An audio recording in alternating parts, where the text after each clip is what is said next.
Hey everyone, my name is Matt. Thanks for joining us today for this Lectio reading. Today's passage is going to be from Luke 2, 1 through 21. Remember, if you're new to the practice, check out the video below on the Lectio how-to video. That's going to be down there. It walks through the what we're doing, the how we're doing it, and the why we're doing it. And remember always to take as much time as you need. If you need to pause the video and come back to it, please do so. You're always welcome to work at your own pace. Let's pray and then we'll read. Father, thank you for your word. Open our eyes to see and ears to hear, and soften our hearts to be transformed by your Spirit. Amen. In those days, a decree went out from Caesar Augustus that all the world would be registered. This was the first registration when Quirinius was governor of Syria, and all went to be registered, each to his own town. And Joseph also went up from the town of Nazareth to Judea, to the city of David, which is called Bethlehem, because he was the house and lineage of David, to be registered with Mary, his betrothed, who was with child. And while they were there, the time came for her to give birth. And she gave birth to her firstborn son, and wrapped him in swaddling cloth, and laid him in a manger, because there was no place for them in the inn. And in the same region there were shepherds out in the field, keeping watch over their flock by night. And an angel of the Lord appeared to them, and the glory of the Lord shone around them. And they were filled with great fear. And the angel of the Lord said to them, "Fear not, for behold, I bring you good news of great joy that will be for all the people. For unto you is born this day in the city of David a Savior, who is Christ the Lord. And this will be a sign for you. You will find a baby wrapped in swaddling cloth and lying in a manger." And suddenly there was with the angel a multitude of the heavenly host praising God and saying, "Glory to God in the highest, and on earth peace among those with whom he is pleased." When the angel went away from them into heaven, the shepherds said to one another, "Let us go to Bethlehem and see this thing that has happened, which the Lord has made known to us."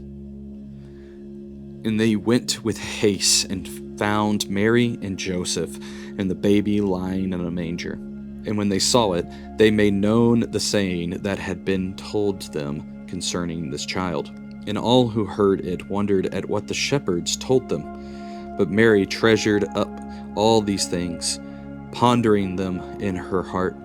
And the shepherds returned, glorifying and praising God for all they had heard and seen, as it had been told to them. And at the end of 8 days, when he was circumcised, he was called Jesus, the name given by the angel before he was conceived in the womb. This is the word of the Lord.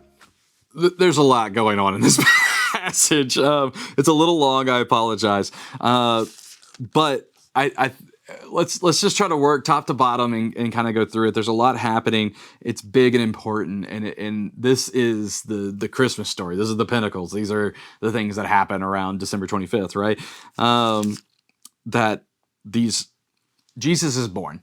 From top to bottom, right, that there's this census happening, they have to travel into town, there's no room in the inn because there's this huge thing happening, and so the Lord and Savior of all of us, of our world, is born into a manger, a sheep's pen, or a bundle of hay, however we want to look at it, because there's no place in the inn, that he was born lowly, even though he is of the house of David.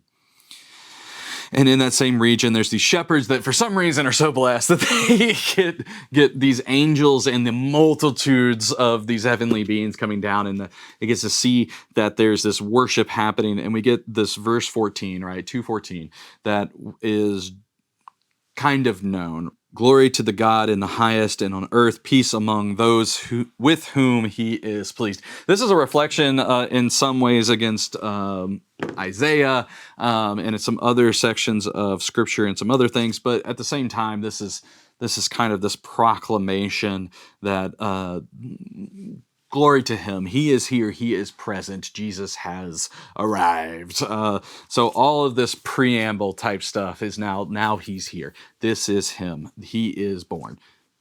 here we are, right? And they end up going back to Bethlehem, and these the shepherds end up going back to Bethlehem, right? And Mary treasures and is just retaining and honoring everything that is happening within this space.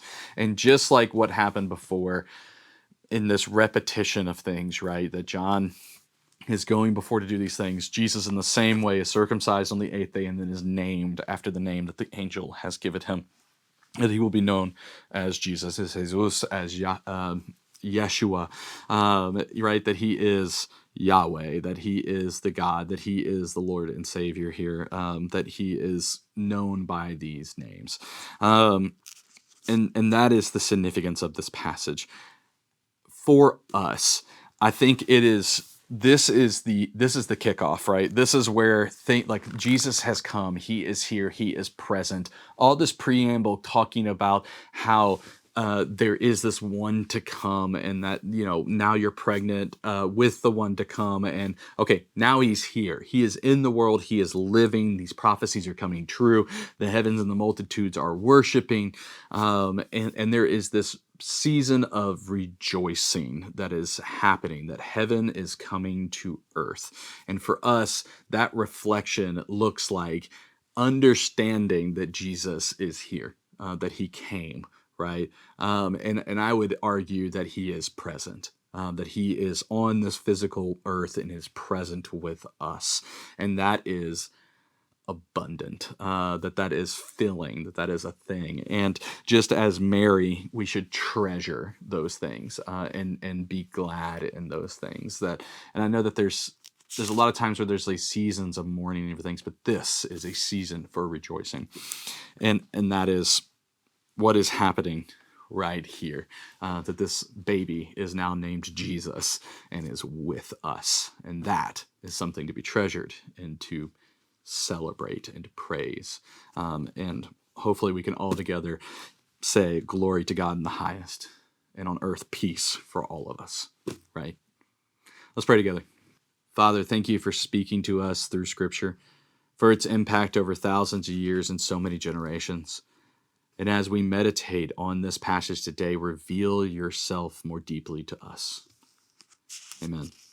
Thanks for joining us today. Make sure you leave your comments down below for what stuck out for you in this passage, and make sure you stay subscribed. We're back every Monday, Wednesday, and Friday. I hope that you've gotten as much out of this as I have, and remember that you are loved. We'll see you next time.